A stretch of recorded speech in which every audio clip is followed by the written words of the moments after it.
रात की रहस्यमयी सवारी और आत्माओं का तांडव, पहला एपिसोड। आत्माओं का तांडव। रात के गहरे सन्नाटे में एक पुरानी टैक्सी शहर की तरफ लौट रही थी।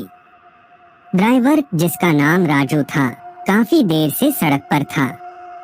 वह थका हुआ था और उसकी आंखें धीरे धीरे बंद होने लगी थीं। अचानक सड़क के किनारे उसने एक महिला को देखा जो सफेद साड़ी में लिपटी खड़ी थी। उसके चेहरे पर एक अजीब सी उदासी थी और उसकी आंखें गहरी थीं, जैसे किसी गहरे दर्द को छिपा रही हो। राजू ने सोचा कि इतनी रात को एक महिला का इस सुनसान जगह पर होना अजीब था, लेकिन उसकी मदद के लिए उसने टैक्सी रोक दी।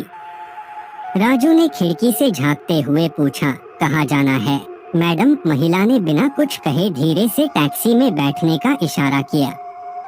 राजू को हल्की सी झुरझुरी महसूस हुई, लेकिन उसने ध्यान नहीं दिया और गाड़ी चलाने लगा।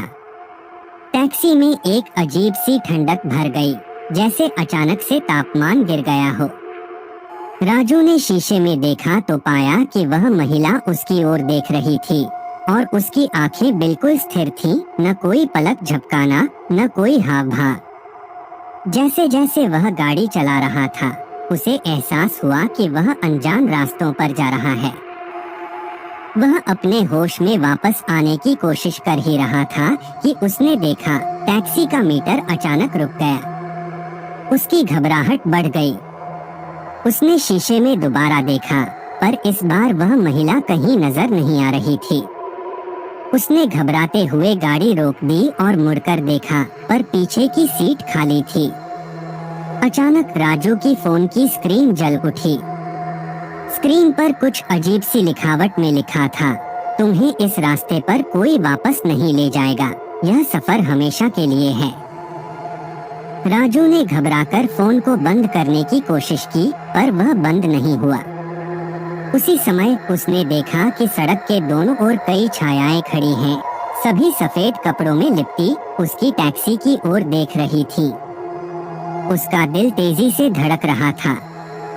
उसने गाड़ी को रिवर्स में डालना चाहा, पर जैसे ही उसने गाड़ी पीछे की, उसने महसूस किया कि वह कहीं फंस चुका है, एक ऐसे भंवर में जो उसे अपने अंदर खींच रहा था। एपिसोड समाप्त। अगले एपिसोड में क्या राजू इस रहस्यमय भंवर से बाहर निकल पाएगा, या वह हमेशा के लिए इन आत्माओं के बीच कैद हो जाएगा? तब तक के लिए बाय, टेक केयर।